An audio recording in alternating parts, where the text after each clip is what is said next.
You are listening to Information and Inspiration with Jen Julius, helping you take control of your own life by finding clarity, improving your communication, and building confidence to achieve your goals. For more information about me and my guest, you can go to jenjulius.com and check out the On the Radio tab. I am so excited to have Kiki Federico here today, and I can't wait for our topic either. We are going to be talking about redefining women's relationships with our bodies, food, and each other. And Kiki is a transformational women's wellness coach. I am so excited to have her on the show. She's based in the Bay Area. We met, actually, oh my gosh, we just met like a month and a half ago, which is wild. Yeah. And instantly I was like, I need to know you. And now look at us. And we're going to be covering some really great topics, including teaching you guys a few little tricks, including a simple practice to befriending your least favorite body part and an easy trick to identify when you're not being your authentic self. So I want to start off by inviting Kiki to go ahead and tell the audience a little bit about what brought you to where you're at now.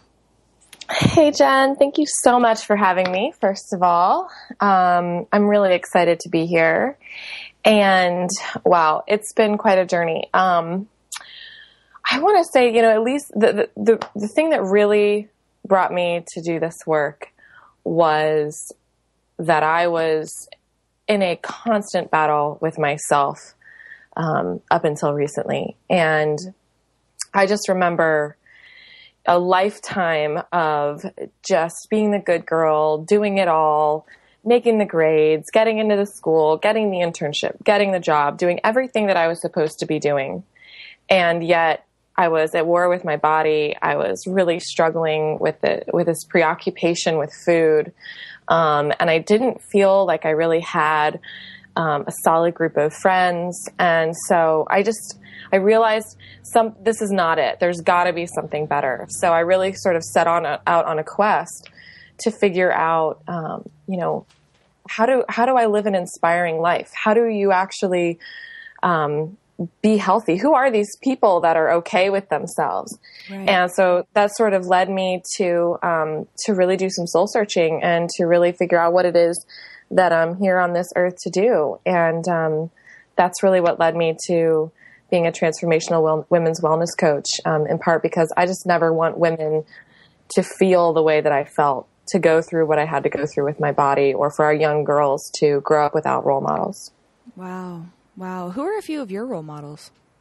I have to say, I have a few. One is definitely my mom. I got to give a shout out to my mom. And interestingly enough for her, I really had a hard time, coming to grips with like why she's in my life. I felt so different from her for so long. Mm-hmm. And, one of the things that I received as a message growing up was that you don't get ahead by being like mommy. You get ahead by being like daddy. So unfortunately, there was definitely a gap in our relationship for a really long time. And it wasn't until in the last several years that I conveniently realized I'm a woman at like 27 years old.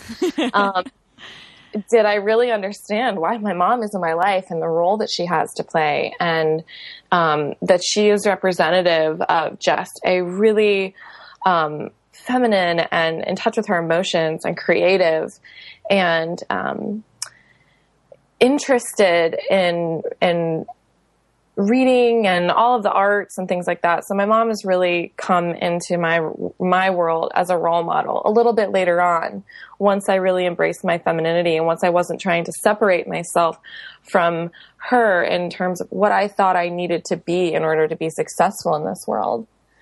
A second role model for me would really be a woman like Marianne Williamson. Oh yeah. She's such a trailblazer. She is unabashedly dedicated to her mission. She helped me actually come to terms with the word God in recent history, something that I had strayed away from for so long because I grew up Catholic and it pretty much sucked all the religion out of me. Mm. And part of my way of rebelling as a young woman was to really not believe in anything of the sort. So she really helped to rekindle my spirituality. And her book, I'm just going to give it a plug. A Woman's Worth was a huge turning point for me. And I listen to it sort of on demand anytime I need a little pep talk for stepping into my feminine power.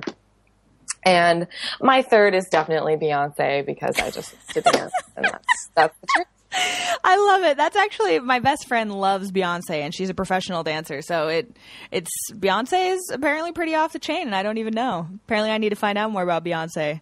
I'm behind the times. I've definitely considered dropping everything for a year to become a backup dancer, but then I wouldn't be living my mission.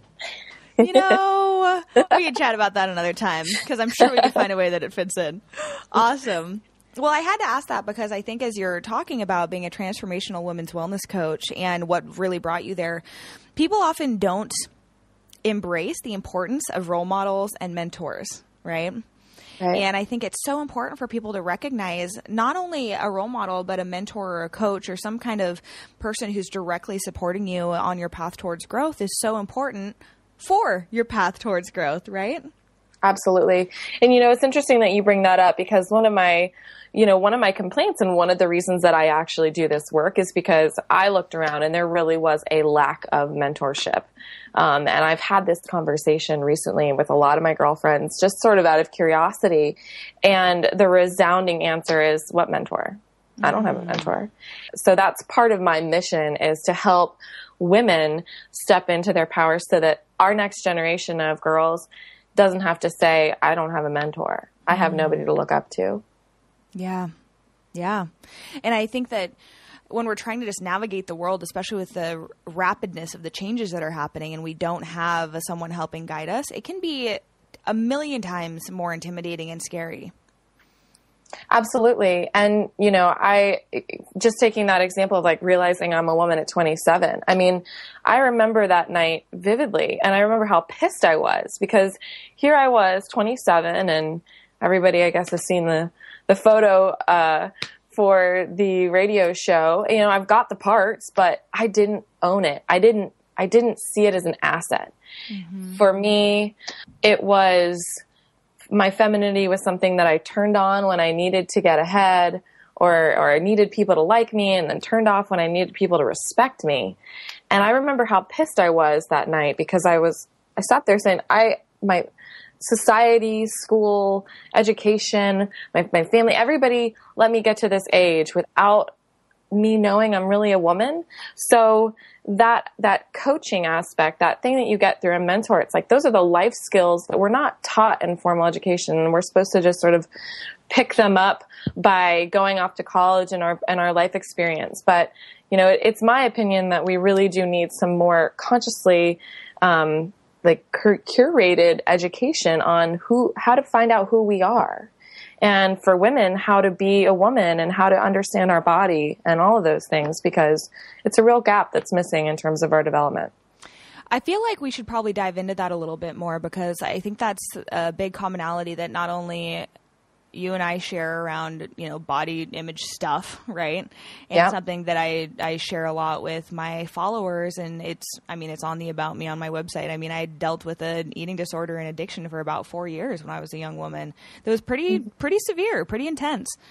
And, sometimes those negative thoughts and negative self-talk still pop up and want to try and take over me even now, years and years later. And it's interesting how kind of inundated our culture's become with these perceptions that women and femininity looks a certain way in perhaps even different circumstances. So maybe at a certain age and in a certain environment, this is how you're supposed to look. And in this different environment or whatever, then this is how you're supposed to act. So I'm really interested too, if you could share with us a little bit about, like, one of the things you just mentioned was I would act one way when I wanted to be liked, and I'd act another way when I wanted to be respected.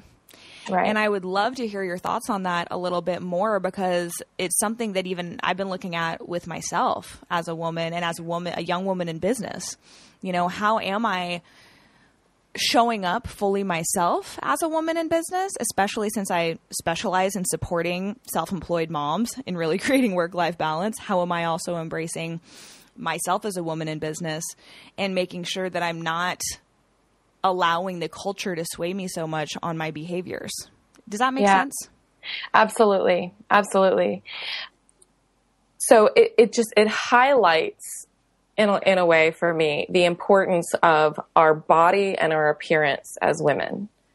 And that when we step into a professional role, when we're in relationship with people, we can't necessarily get away from how we feel in our body, how we feel as a woman. And I think our body and our authenticity are intrinsically linked, because there's a lot of coming to terms with our body and our physical form that has to occur before we can step out as our authentic selves. Because if we're not okay with our body, if we don't feel good in our body, then you always are going to have that reel of thoughts running through your head. And so you're not going to be able to step into a social situation or a professional situation and be radiating from within. You're going to have that reel of thoughts. You know, what do they think of me? Do they see me? Maybe you're even tempted to put a hand on a place of your body that you don't particularly like. As a form of protection. As a form of protection, absolutely. I think people don't realize that we do that. Like, we use our hands and our body and our clothing as shields. Right, right. And so, and then, by virtue of that, what we put in our bodies and literally the padding that we start to form on the outside of our bodies is also a form of protection if one's overeating, like in my case. But just to comment on sort of like the social part of that, of having to, be more attractive to get people to like you, and then just sort of tone it down when you want to be respected. I think that is just, that goes to show you sort of the twisted view that we have on femininity and sexuality. And the problem in part is that women play into that. So if I'm going to be a professional, then what? I can't also be in my body. Then I also can't be beautiful. That I need to tone it down so that you're not put off, and that we have to look a certain way, act a certain way, tone down our emotions or otherwise in order to be liked or be respected in a workplace. I really want us, if we have time today, it'd be great to probably give a couple examples of those circumstances when we're really shifting our behavior, because I think that people don't recognize always when that's coming into play, or the situations where it might be. So if we have time, I think it might be good to cover later on too. Okay. I'd love to hear, did you want to share a little bit more? I know you led in with it, but do you want to share a little bit more about a story or anything really specifically that helped drive you into this business now? Well, I mean, I have to say that evening when I did realize I was a woman was a huge turning point. I remember, because I had been working in a corporate career, selling technology systems for construction. And so it was a very male-dominated field. That evening when I realized I was a woman, it was this moment of like pure, lucid consciousness that, wow, here I want to be a happy person.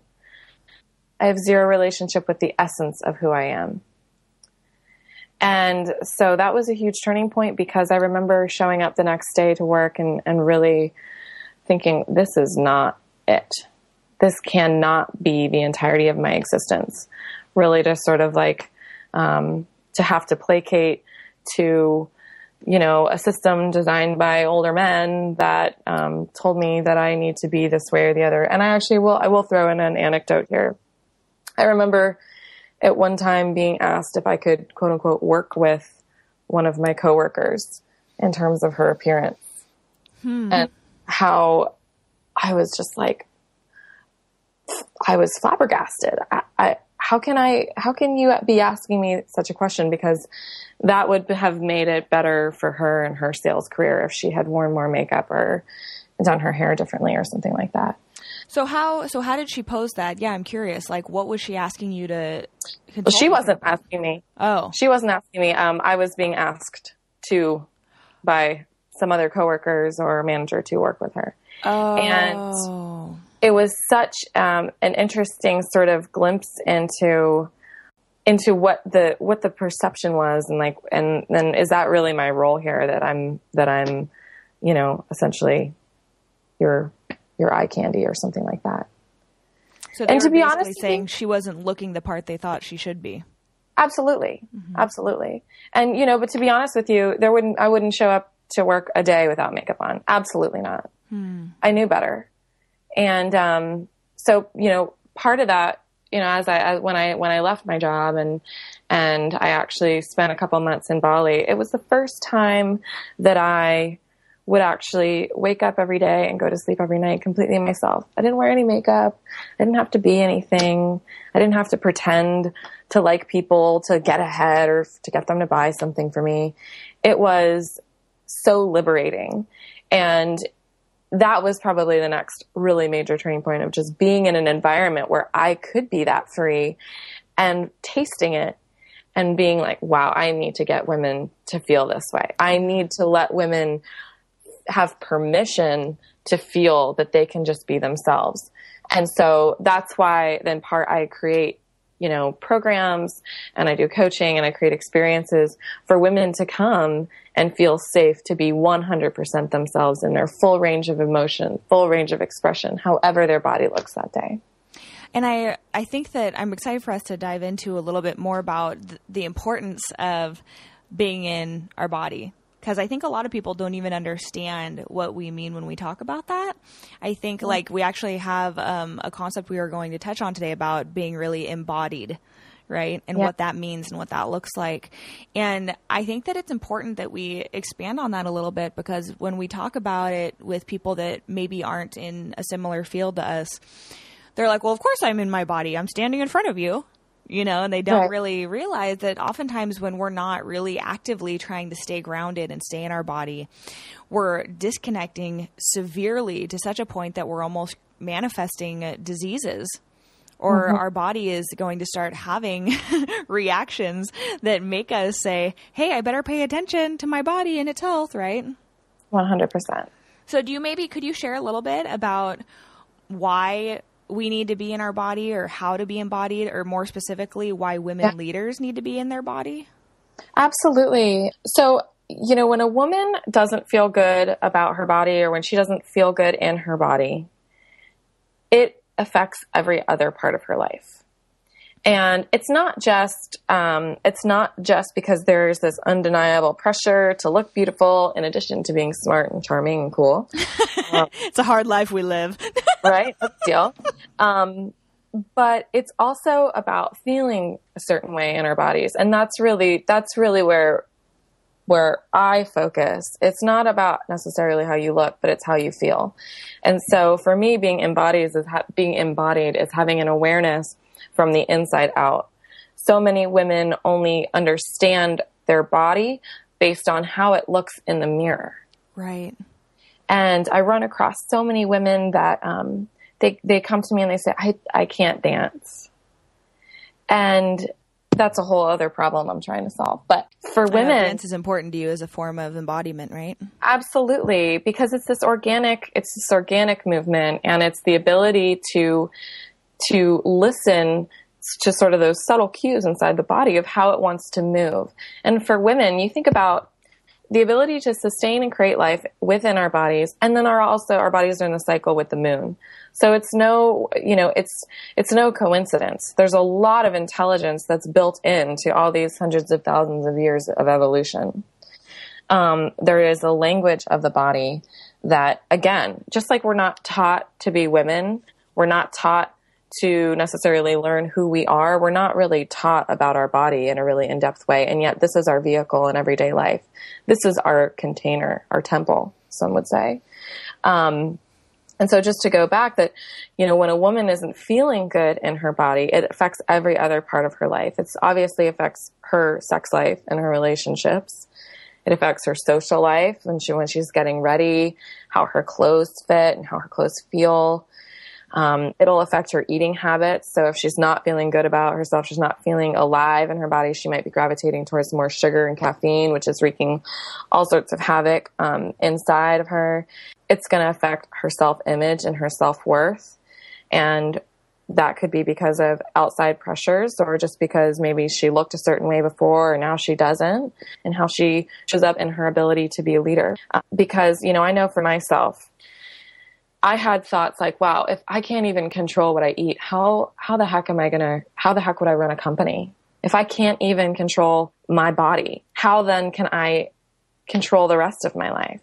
And so it was really sort of like a seed of doubt for me in terms of my relationship with food and my body on the larger picture for myself. And again, it's almost this feeling of being stuck inside of something that you don't want. And as soon as you disown a part of yourself or a part of your body, it's that negative energy that's going there that's essentially cutting off the ability to send it love and to have it be a part of the whole and feel whole and to be able to radiate that out. Wow.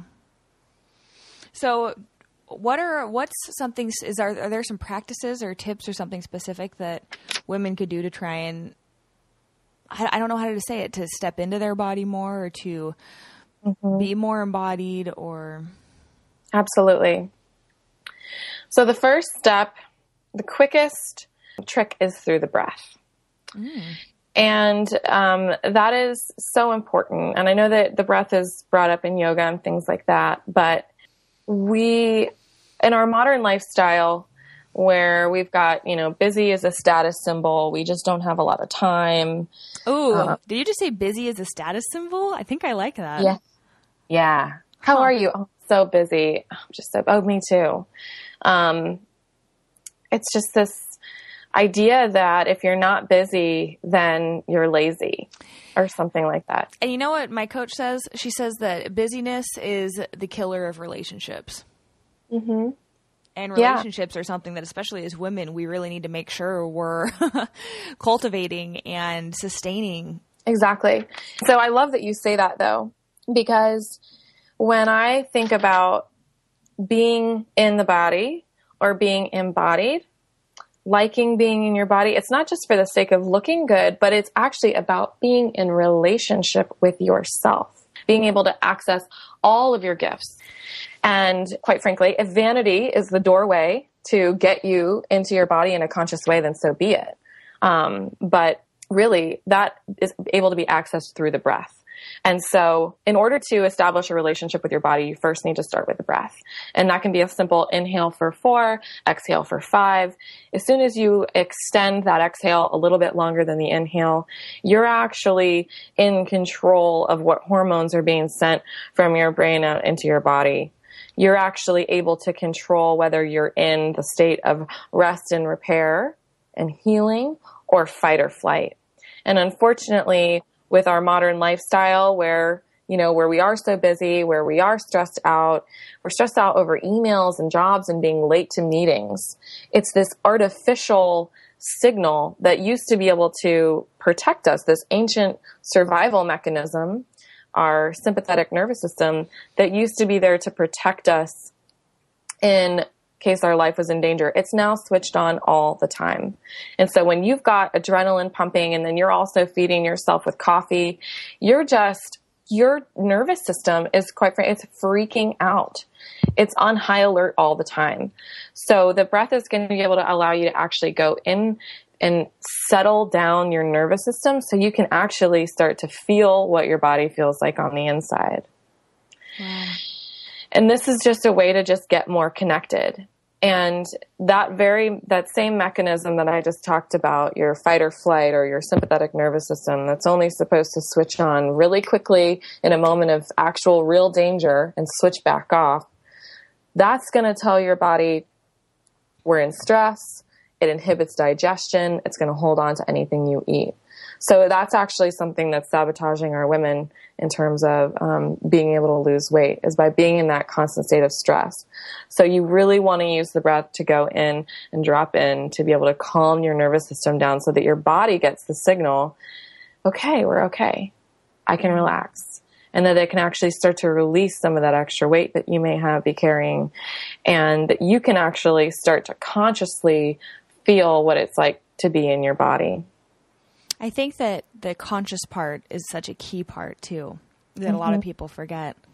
Breathing and how that is such a great tool on really bringing us back into being present with our body. It's a tool that I teach a lot too with my clients, especially for like really quick stress relief. I feel like I don't know. I can't remember who this was. In fact, maybe it was actually at the coaching conference we were at, where they talked about anxiety and depression, and how the way they described it, very, very short and sweet, was that depression often comes from living too much in the past, and anxiety often comes from trying to live too much in the future. Mm-hmm. Rather than being in the present moment. And I think when we're breathing and we're being conscious about our breath, it really allows us to come into the present moment, which naturally decreases anxiety and kind of, in my opinion, increases our happy chemicals. And that's what I call them. I don't want to use all the big words and whatever, serotonin and dopamine and all the fun stuff. But our happy chemicals can be controlled by how we're consciously acting and how we're consciously choosing to be in the world. So how we're breathing, how we're holding ourselves, if we're smiling, all these things have a direct effect on our hormone levels and how we're showing up. Absolutely. So do you want to expand a little bit more on that? And maybe we can also talk a little bit more about other practices that women leaders need to know to really be their authentic self, or to cultivate sisterhood, to really be the best woman that they can be? Absolutely. I mean, and you hit it right on the head. It's this not so magical power that we have to actually control our present state. So, like you said, if you're too stuck in the past or you're too worried about the future, you're not really able to meet somebody face-to-face and be right there and be interested in them and be present for them. And to be honest with you, one of our superpowers as women is our ability, is our pure presence. When a woman walks in the room, people look. It's just, I don't know why, it just happens. And so for women to remember that is really important, especially as they're stepping into leadership roles. And so to be able to have tools to be able to be present is going to help them in a multitude of ways, not only to be present for the people around them. You know, I think that you had just said something about being present is good for your relationship. But it's also when you drop into the body, when you use the breath to calm that nervous system down manually, essentially put the car in manual and start consciously breathing with that extended exhale, you actually control those signals, and you can actually start to hear, you can start to listen for these subtle cues from deeper within your body that are telling you what it needs. And that might be a cue related to what you actually need for food, for nourishment that day, so that you don't just grab a bagel or, grab a cookie, and you actually nourish yourself with food. Or it might actually be deeper practices to tap into your intrinsic wisdom, your intuition, or your passion, and to look for answers in what drives you. And that's really when things get exciting.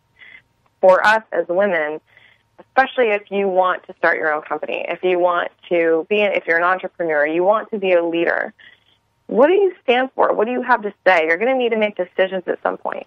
And to think of the body, your body is actually a vehicle for you to get some of those answers into who you are, what you need, what you stand for. It's the wisdom that rests within our body, that gut feeling. That's a real thing. That's a belly brain. That's a whole different nervous system that we don't even usually talk about. There is so much intelligence that rests inside of our body that we don't tap into. And so the first step is to really start with the breath and to get your nervous system to calm down so that you can actually start to hear what your body has to say. Wow. I think I'm so glad that you brought that up too, because they actually teach like body posture in leadership classes. And in communication classes, and they explain that so much of our communication is nonverbal, right, and has a lot to do with our body posture. But they also teach, even in speech and in professional development and in leadership, how we use our body has a huge influence on how we're received. So if I'm trying to have a negotiation with someone, right, or if I'm trying to have this kind of intense conversation around a decision or leadership or whatever, and I'm kind of hunched over and my head's down and my eyes are down, I'm not going to be taken the same way as if I were standing, right, firmly on the ground, my shoulders were back, I was looking them straight in the eye. That's a whole completely different vibe that we're throwing out there. And it comes back to how we're acting with our body and in our body. Exactly. And that's what, that just goes to show you the importance of these practices, especially for women, to be comfortable in their bodies, to be at ease. And that's why, like, even if you don't dance, it's great to go out and to experiment with some form of dance. Because what I like to say is it's like you're accessing your full range. Not just your full range of intelligence, your full range of emotions, your full range of expression. Your full range to be able to stretch your body as well as your mind so that you have just access to a wider range of parts and that you feel comfortable and confident. There's actually research around power posing that shows if you've got 15 minutes before an interview, the best thing to do is to not go sit down and get all worried and cram and read all your notes. It's literally to go in the bathroom and stand in front of the mirror and do some form of a power pose, like strongman or lunge. And that's because... Sorry. Right? I'm just like picturing myself totally in the mirror, like hulking out and like doing all my little muscle flexes and stuff. Heck yeah. Totally. And that's, you know. I do that when I'm driving. I just do it all the time anyways. Exactly. Just a little, you know, I'm thinking of the girl from SNL that used to do the lunges. Oh my gosh, yes. Who is that? I can't remember her name, but that was so funny. And nobody can call in because we've got the phone line in use. So anywho, I mean, that just goes to show you the importance and the like how everything is tied together. That your body is a huge part of just how you live your life and how you are received. And so for women, for leaders, for anybody really, to be able to be more in their bodies, they're going to be able to be more present. They're going to be more at ease. It's going to calm their mental state down, and they're going to have access to, you know, their fuller range of intelligences, including the body at that point. And I don't know why, but I want to hit a really heavy, hard, awesome topic that's not talked about a lot if you want to, unless you want to cover other things. But it just popped in and I said, we better touch on this one. Hit me. I think we should talk about sex for a second. What do you think? Sure thing. And I think that what we need to talk about is the misperception that a lot of women have around how we're perceived by men, right? I think that unfortunately, because the media has really inundated us so much with what a woman's supposed to look like and what an attractive female really does look like in the media's eyes, that they often forget the whole concept around beauty being in the eye of the beholder, first of all, right? Mm-hmm. But also, I feel like we've lost a lot of our appreciation for the uniqueness of ourselves and also for what we bring to the table regardless of what our actual appearance is compared to someone else. And so what I mean by that is just because maybe I don't have like huge boobs or something doesn't mean I'm not attractive, right? Mm-hmm. And I think that a lot of women forget that there is no cookie cutter that's going to make someone the perfect form of attractiveness. I think that what it comes back to is being able to, first of all, be more present in your body. It heightens attractiveness in general, right? Yeah, totally. But then also understanding what our body can provide, how you talked about also we are the creators of life, literally. Right? When we also think of that a little bit more metaphorically, we also bring life to situations and to other people. And oftentimes what we're providing, if we're in a heterosexual relationship, that's what I'm going to be speaking to. When we're in a relationship with our partner and we're engaging and we're really connecting with them on different levels, whether it's intellectually, whether it's sexually, whether it's emotionally, part of the thing that we bring to the table is the ability to bring life force. Yeah, right. Totally. So I don't know. I'd love to just touch on that for a second with you because I think it's a topic that's not talked about, but it's like publicly, but it's a topic that I coach on almost all the time is being okay with talking about sex because it's part of life and it's literally, it's part of life. Like it's the creation of life, right?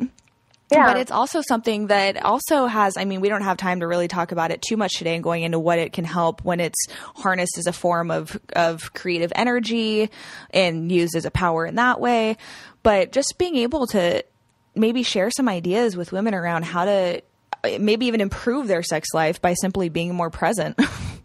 Well, that's step one. to talk about sex. Wow. Okay. So let's just talk about it for a second. It is one of the most, it is the most intimate thing that we can participate in. It is one of the most connected experiences that we'll have with another human being. It is the very act that creates life.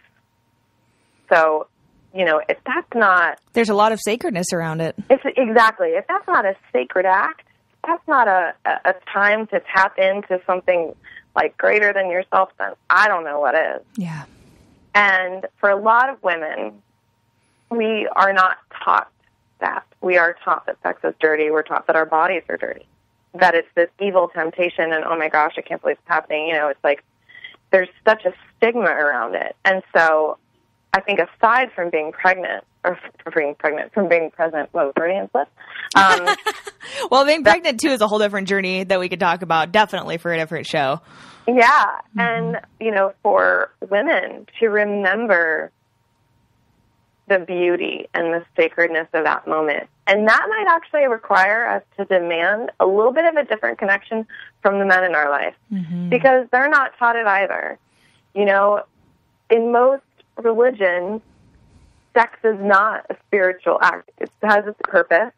It's not talked about openly. But here it is, this beautiful thing. So how can we bring it forth into the light? How can we bring it forth and say, this is one of the most beautiful, this is a gift. That me having sex with you is a gift.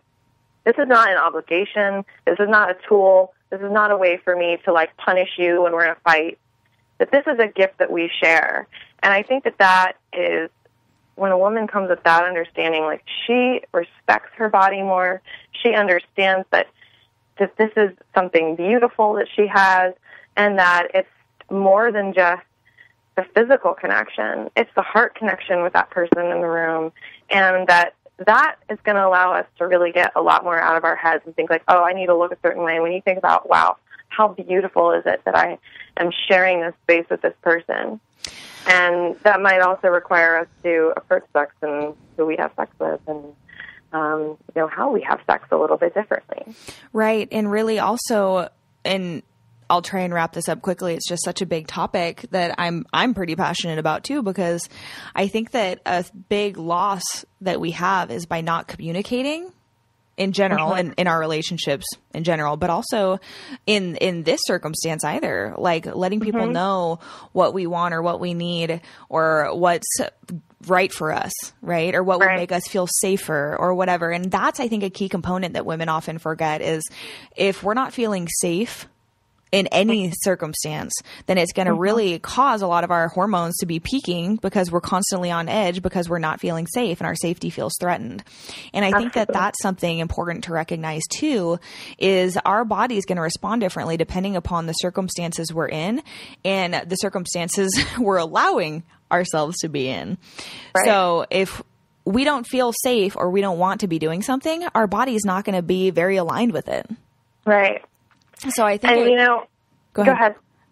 I was going to say that, I think that this is all tied together. The other two things we're going to talk about in terms of being authentic and being in community with other women, it all plays its part, because sex is this kind of beautiful little window into all the crap that you've been carrying around, because you kind of can't fake it anymore when you are in bed with someone. It's all that stuff that you had been able to fake, all that stuff that you've been able to hide. We're great actresses. Women are master adapters.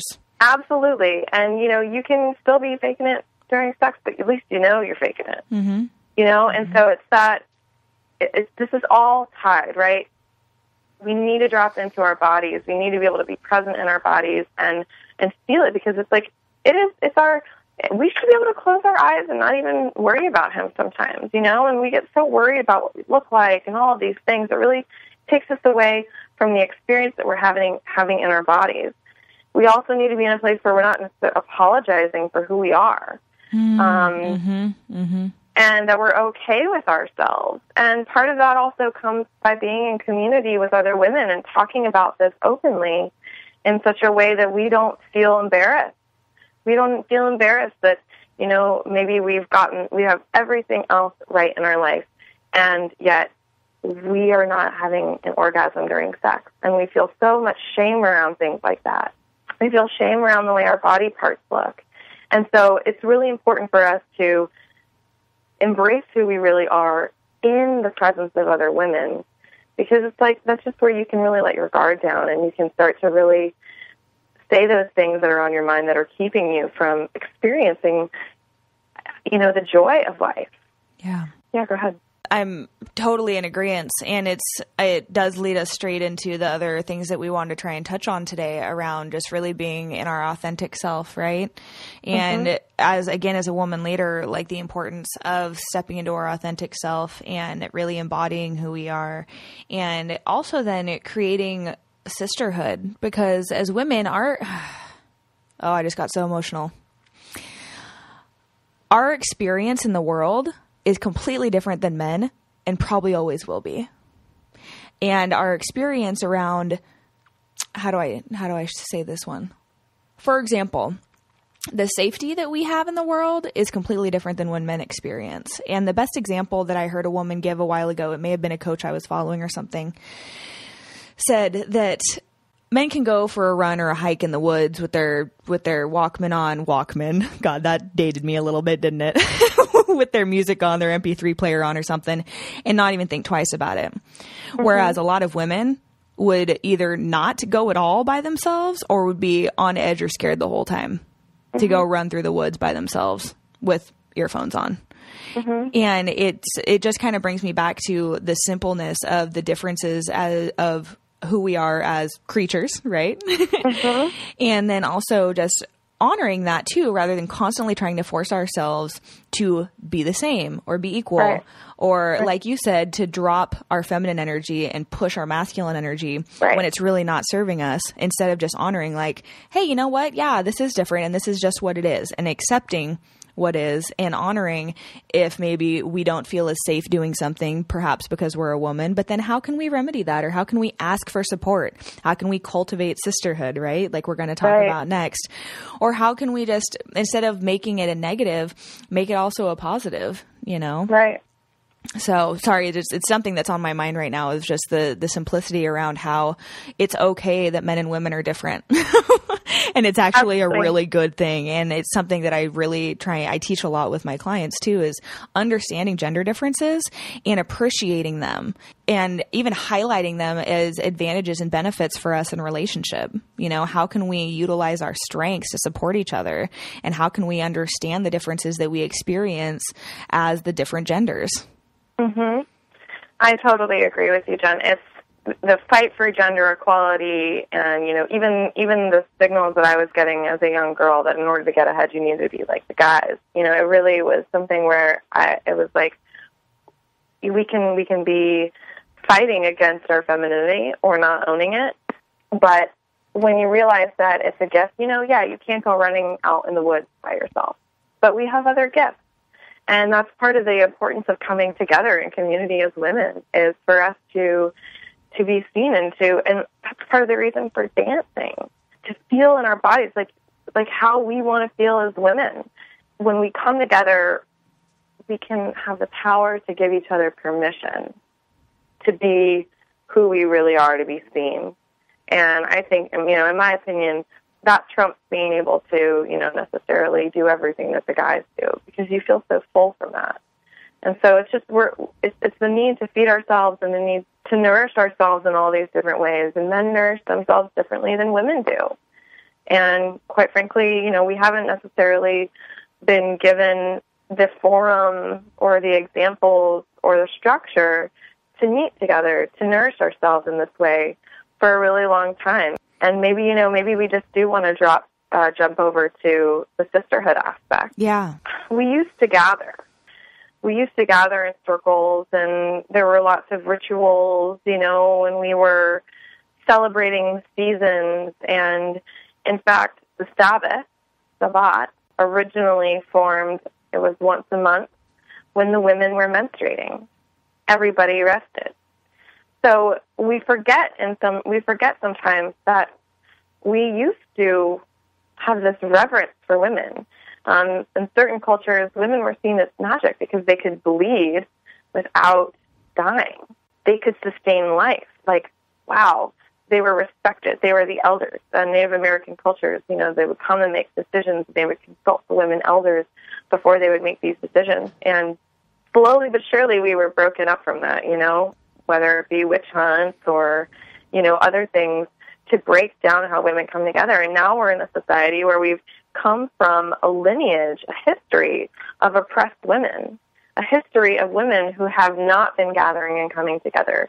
We have girls that are raised thinking that women are catty, that it's cooler to be a guy's girl. I certainly did. I don't want to hang out with the girls. I would listen to the boys call them crazy. I don't want to be crazy.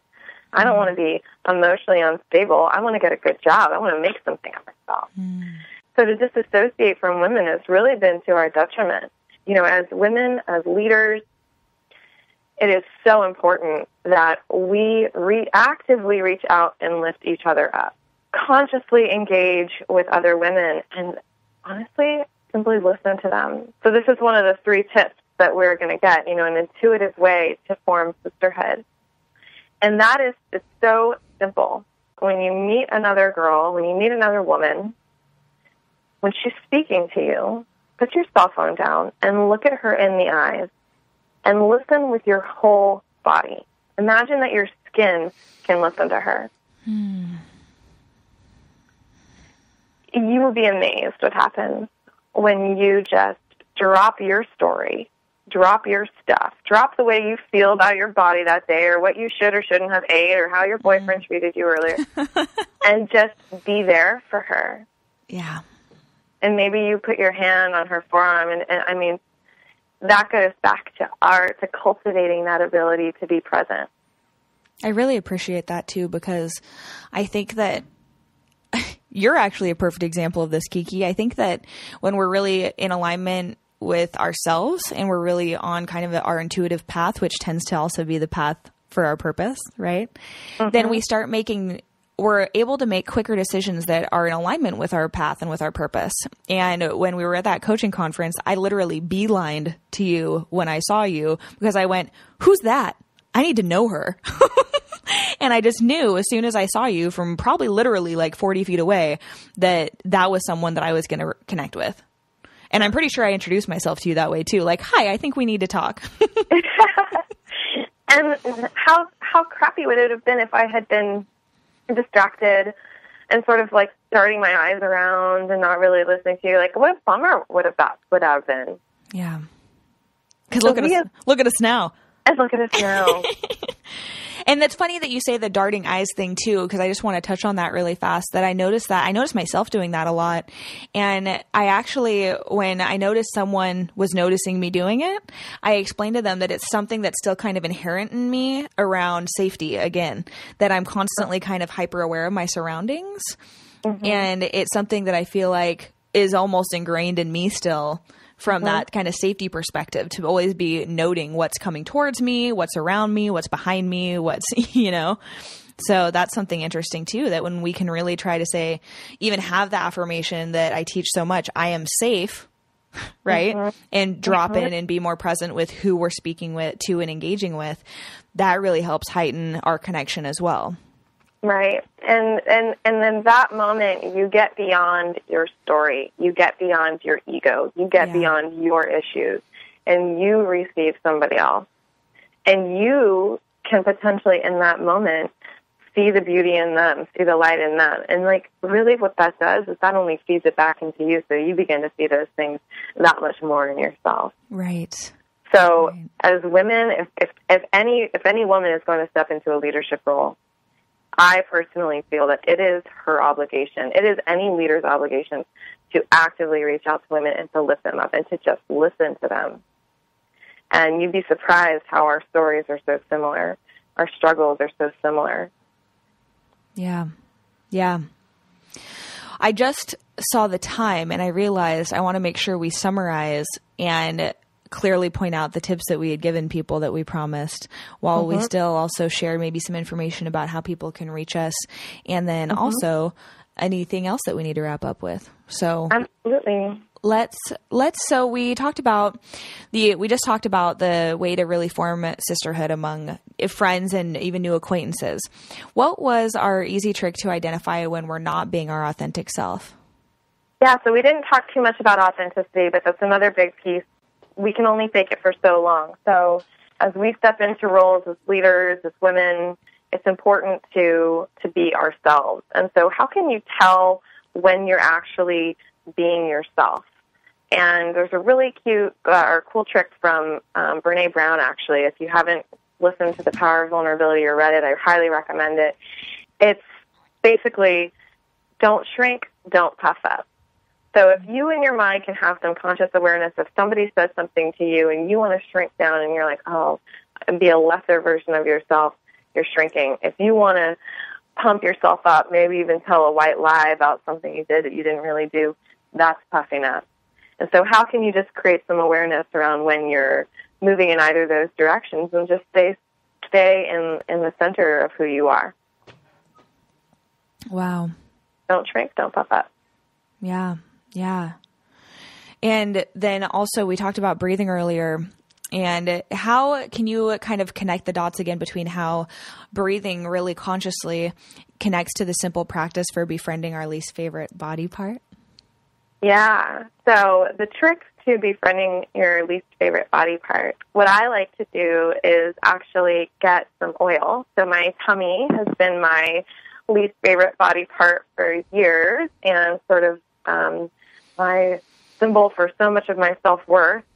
And I started a practice where I use oil, and as I'm breathing, I rest my hand gently as if I was touching a baby. And I try to feel my own nurturing touch, the softness of my touch, and to send love there and to massage very slowly as I'm breathing very deeply. So that's a really simple practice to begin to even touch that part of your body in less of a pinching and prodding and disgusted way, and sending love there consciously. And you'd be amazed what kind of breakthroughs you'll have. What kind of oil do you recommend for that?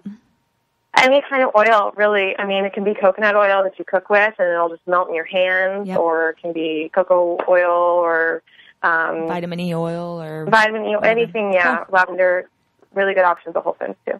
Great. Okay. Excellent. With that, was there anything burning that you wanted to share as well today?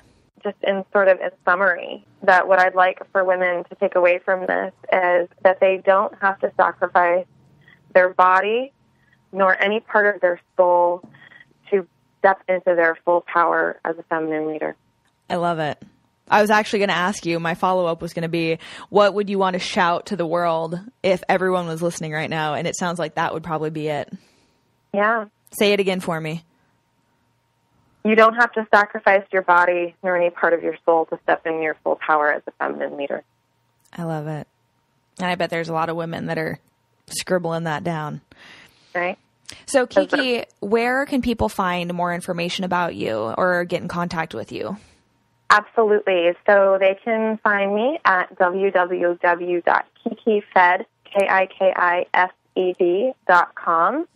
And I offer one-on-one coaching for select clients. And I also have an upcoming program in San Francisco starting on December 4th called The Awakened Body. It is at the Center SF.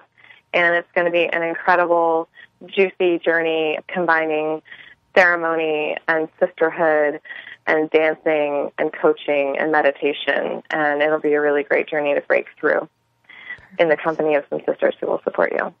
Perfect. And do you also have a Facebook page that they can follow you on? Yep, I'm on Facebook as well.